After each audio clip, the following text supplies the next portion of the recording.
Zoe Kravitz was born to icons, Lenny Kravitz and Lisa Bonet, but she never relied on their spotlight to define her.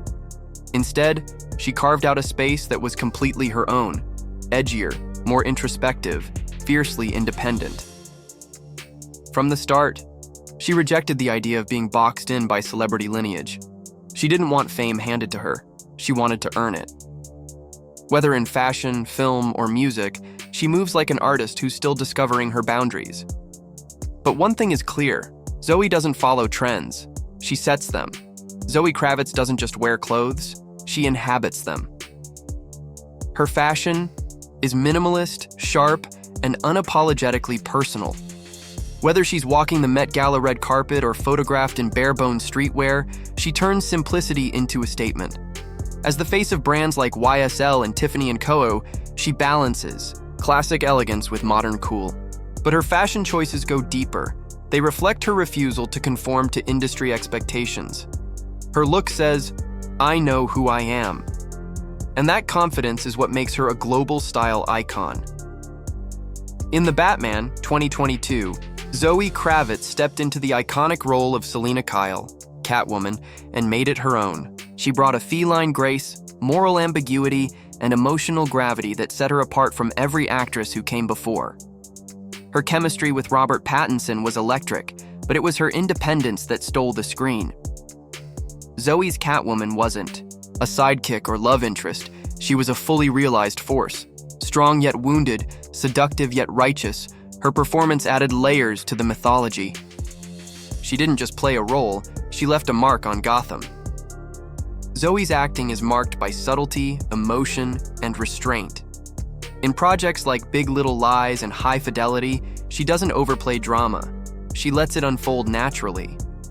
Her characters often carry quiet strength, processing pain and complexity without theatrics. She plays modern women, flawed, smart, introspective, and she plays them honestly. Zoe understands the power of silence, the meaning behind a glance, the ache behind a smirk. Her performances don't scream. They speak softly and leave echoes. She isn't trying to prove herself. She simply shows up fully. Before she made waves on screen, Zoe Kravitz was creating soundscapes with her band Lola Wolf.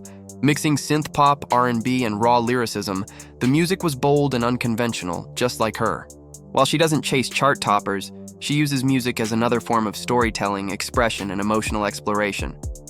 In a world of overproduced pop, her sound is lo-fi, intimate, and fearless. She isn't performing for applause. She's revealing another side of herself. And it's in those layers that her artistry deepens. Zoe has long challenged mainstream standards of beauty, identity, and belonging. As a biracial woman in Hollywood, she's spoken candidly about navigating roles that often don't fully reflect her experience. But instead of shrinking herself to fit in, she's expanded the definition of what Hollywood beauty and power look like. Her authenticity, natural hair, minimalist makeup, tattoos, and all, has made her a role model for women craving real representation. She carries herself with a quiet revolution. This is me, and I'm enough. Zoe Kravitz has a rare gift. She maintains her mystique without sacrificing authenticity.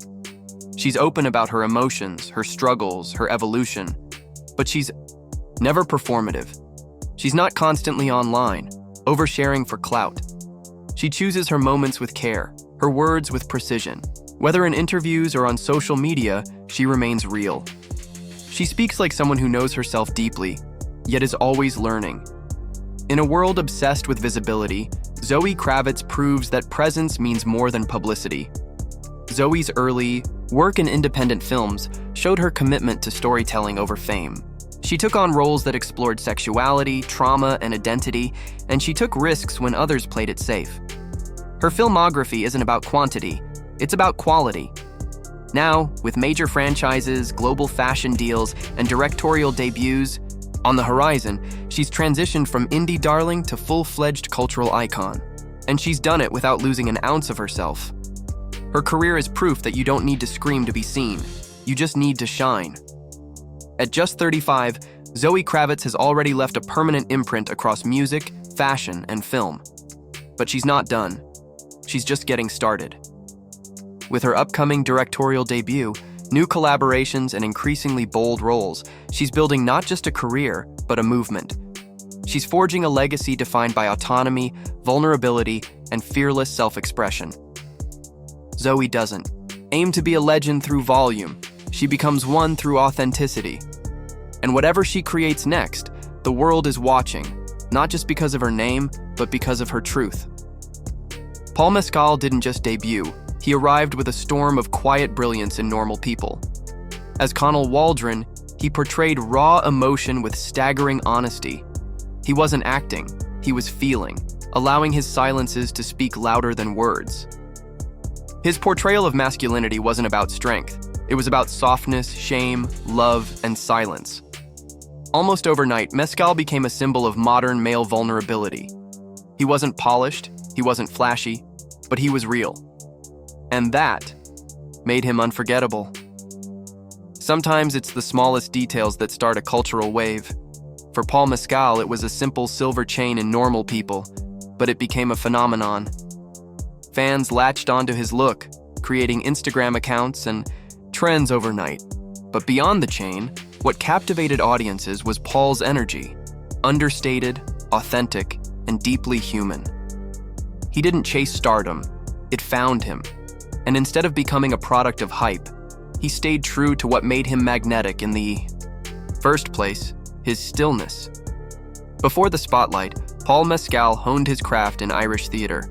A classically trained actor from the Lear Academy in Dublin, he built his foundation on Shakespeare, Beckett, and bare stage storytelling. That discipline shaped the emotional precision we see on screen today. His rise wasn't an accident, it was a slow burn built on craft, curiosity, and commitment.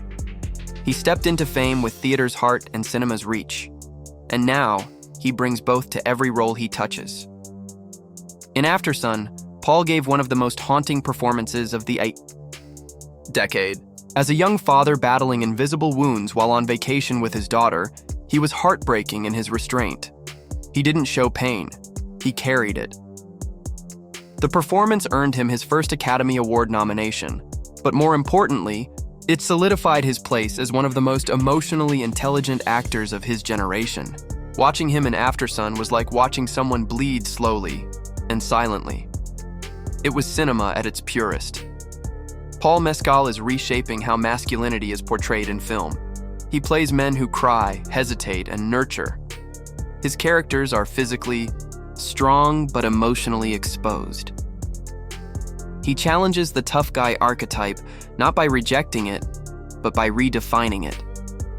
In a world that often prizes emotional detachment, Paul leans into feeling. He reminds us that men can be complex, quiet, and tender, and still carry immense depth. It's not about being loud, it's about being true. Unlike many stars, Paul Mescal doesn't chase cameras. He's media-shy, humble, and prefers the company of good scripts over viral headlines. Yet when he does speak, people listen. His interviews are thoughtful, his humility refreshing. Fame hasn't changed his core, it's only amplified the depth that was always there. He's an actor who feels more like a poet, observant, grounded, and slow to speak, but powerful when he does. His presence isn't in his words, it's in the weight behind them. With piercing eyes, a rugged jawline, and natural elegance, Paul Mescal has become a darling of both indie filmmakers and fashion houses. He's walked for Gucci, graced GQ covers, and starred in campaigns that blend art with identity. Yet he never loses the softness that made him famous. His appeal isn't just aesthetic, it's emotional. He wears suits like armor, but his vulnerability always peeks through. In an industry that often favors polish, Paul brings texture. Paul isn't interested in playing it safe. His upcoming roles, from a modern Hamlet to Ridley Scott's Gladiator, sequel, prove he's choosing complexity over comfort. He doesn't repeat characters, he challenges himself. Whether diving into Greek tragedy, period drama, or psychological thrillers, he seeks out the emotional spine of every story. His career isn't about fast fame, it's about building something meaningful, and he's doing it one gut-wrenching, unforgettable performance at a time. Still in his 20s, Paul Mescal has already built a body of work that many spend decades chasing. He's not just one of Ireland's brightest stars, he's one of the world's most soulful actors. But his fame feels secondary to his purpose. He's here to connect, to understand, and to reflect the human condition on screen.